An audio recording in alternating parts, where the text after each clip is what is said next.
آخر میں جو بات کہنے لگا ہوں اس پر میں آپ حضرات کو تھوڑا سا متوجہ بھی کروں گا۔ میں بالکل ہر قسم کی ضد اور اناد اور ہٹ دھرمی اور غصے اور بغض اس سے ہٹ کر میں گفتگو کرنا چاہتا ہوں۔ آپ میں سے کوئی لوگ مجھے گالی نکالیں یا تبرہ کریں یا وہ آپ کی مرضی ہے، جو کچھ برتن میں ہوتا ہے وہی باہر نکلتا ہے۔ میں نے البتہ کوئی ایسی بات نہیں کی جس سے کسی کی دل آزاری ہو۔ ہمارا کام تو یہ نہیں ہے، ہمارا کام تو تولا ہے اور محبت بانٹنا ہے۔ یہ جو میں بات پیش کرنے لگا ہوں پہلے اس کے حوالے سن لیں جی۔ اصول کافی صفحہ 396، یہ حوالے سن لیں، یہ بڑا زبردست حوالہ ہے جو میں پیش کرنے لگا ہوں۔ کتاب الصافی شرح اصول کافی صفحہ 204 جلد تیسری، دو حوالے ہو گئے جی۔ عمدۃ الطالب صفحہ 192 اور جلاء العیون صفحہ 239، منتہی الاعمال صفحہ نمبر 2 جلد دوسری۔ یہ حوالے آپ اپنی کتابوں میں جا کے دیکھیں، 5-6 کتابوں کے حوالے میں نے پیش کیے ہیں جی۔ کہنے والا بندہ کون ہے؟ یہ 5ویں امام ہیں جی اہل تشیع کے، محمد باقر رحمت اللہ علیہ۔ یہ حضرت زین العابدین رحمت اللہ علیہ کے فرزند ارجمند ہیں۔ یہ محمد باقر رحمت اللہ علیہ فرماتے ہیں کہ فارس سے جب لڑائی ہوئی تو اس وہاں سے جو مال غنیمت آیا تو یزدجر کی جو بیٹی تھی، بادشاہ کی بیٹی شہر بانو، وہ بھی قیدی بن کے آئی۔ وہ زرق برق لباس پہنے ہوئے، آخر شہزادی تھی، ایک بادشاہ کی بیٹی تھی، زرق برق لباس بھی پہنے ہوئے، زیوروں سے جواہرات سے بھی لدی ہوئی ہے۔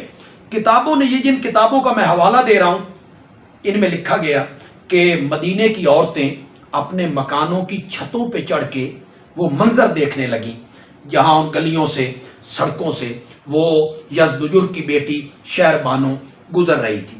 جب حضرت سیدنا فاروق اعظم رضی اللہ تعالی عنہ کے ہاں اس کو لے جایا گیا، یہ ذہن میں رکھیے یہ خلافت ہے سیدنا فاروق اعظم کی۔ اس زمانے میں یہ یزدجر کی بیٹی شہر بانو باندی بن کے آئی ہے، لونڈی بن کے، اس کو گرفتار کیا گیا ہے اور فارس فتح ہوا ہے۔ خلافت کس کی ہے؟ حضرت عمر رضی اللہ تعالی عنہ کی خلافت ہے۔ چنانچہ ان کتابوں نے لکھا کہ حضرت عمر نے شہر بانو بما زیورات و جواہرات کے حضرت حسین رضی اللہ تعالی عنہ کو ہبہ کر دی، ان کو دے دی۔ اور ایک روایت میں آیا کہ نکاح کیا، شہر بانو کا حضرت حسین سے نکاح کیا گیا اور اس کا حق مار بھی بیت المال سے ادا کیا گیا۔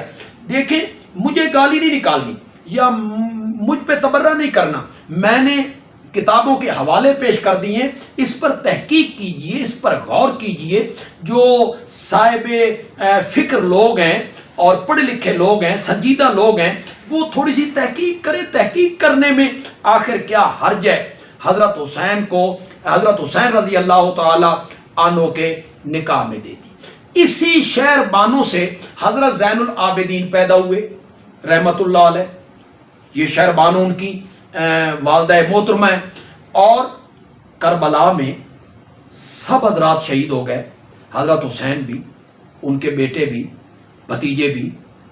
تو یہ جو سادات کی نسل ہے یہ حضرت سیدنا زین العابدین رحمت اللہ علیہ سے چلی ہے، کیونکہ بچ صرف وہی بچے تھے کربلا میں، باقی تو سب نے جام شہادت نوش کر لیا تھا، باقی تو سب کو شہید کر دیا گیا تھا، تو بچے تھے صرف زین العابدین۔ تو سادات کی جو نسل ہے، یہ پوری سادات کی، یہ حضرت سیدنا زین العابدین رحمت اللہ علیہ سے چلی ہے۔ میرا سوال یہ ہے، اور بڑے پیار سے یہ سوال ہے، اگر حضرت عمر کی خلافت صحیح نہیں، اگر حضرت عمر کی خلافت غاصبانہ ہے، جبر سے ہے، ظلم سے ہے، صحیح نہیں، تو پھر اس خلافت میں ہونے والا جہاد بھی صحیح نہیں۔